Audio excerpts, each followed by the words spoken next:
Now, you guys saw earlier how things are going at the Louis Dreyfus Commodities Port Allen Grain Facility.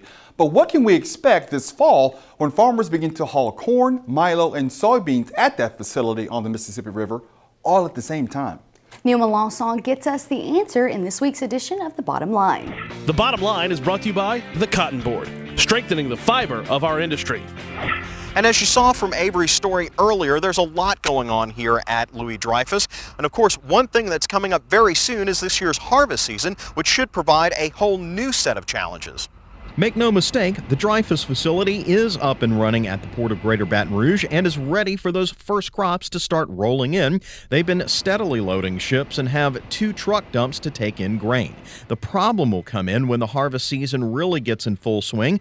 Corn, sorghum, and soybeans will all be coming in at the same time. When you have 3 grains and 2 places to put them, well, that just adds up to the delays, David Bollock says. You know, if it's all good quality, Neil, everything looks fine and it runs about as smoothly as it can. But if you throw in some higher moisture stuff, well, then that's almost like another commodity coming in as well. So right now we have 2 truck dumps, but we're going to have 3 sources of grain coming in. It slows things down. There's just no way around it.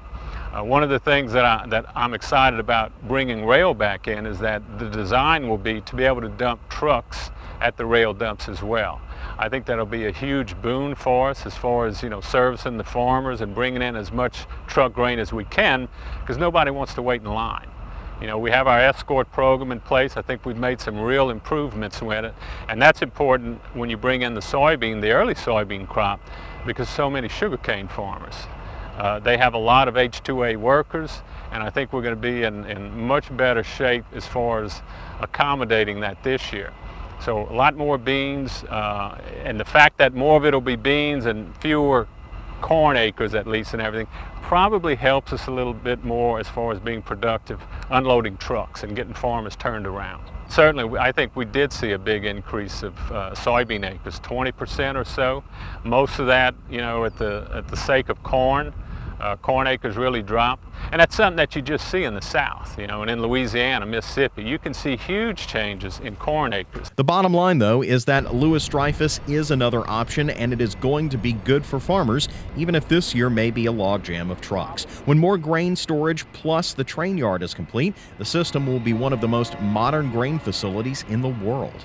Of course, with every harvest season and the increased amount of grain we've seen in Louisiana year after year, it's a challenge for every facility along the river. But one thing is clear, having more options for farmers is a big benefit. Back to you guys in the studio.